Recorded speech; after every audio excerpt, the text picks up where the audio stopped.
सोलापूर येथील पंचगट्टा परिसरात पंचमुखी मारुतीचा जन्मोत्सव मोठ्या भक्तिभावात आणि उत्साहात साजरा करण्यात आला। धार्मिक आणि पौराणिक मान्यतेनुसार याच दिवशी प्रभू श्रीरामाचे परमभक्त श्री हनुमानांचा जन्म झाला होता।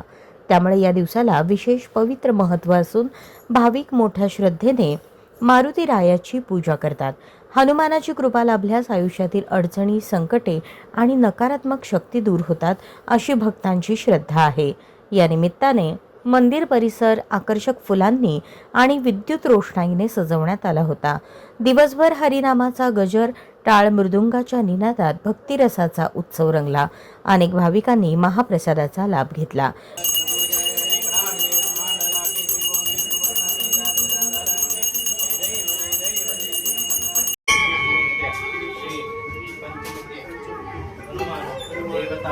संकल्पेन पूजनंच अर्चनंच करिष्ये।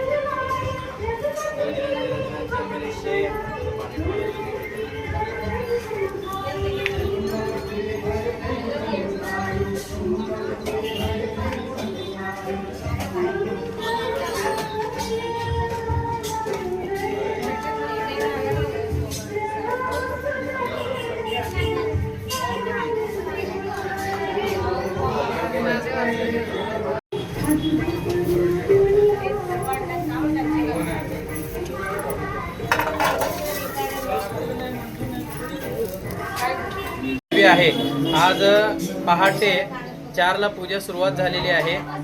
रुद्र वाचन, त्याच्यानंतर पंचमुखी हनुमान कवच, मारुती स्तोत्र, हनुमान चालीसा पठण करून त्याच्यानंतर प्रभू रामचंद्रांचं नामस्मरण, त्यानंतर हनुमंताचं 108 नामावली, त्याच्यानंतर 6:22 सूर्योदयाला हनुमंताचा जन्म आणि गुलाल आरतीचा कार्यक्रम झाला। मग त्याच्यानंतर प्रसाद वाटप चालू आहे आणि सर्वांनी दर्शनाचा प्रसादाचा लाभ घ्यावा। पंचमुखी मारुती जन्मोत्सवामुळे पंचगट्टा परिसरात भक्तिमय वातावरण निर्माण झाले असून नागरिकांनी मोठ्या उत्साहाने सहभाग नोंदवला।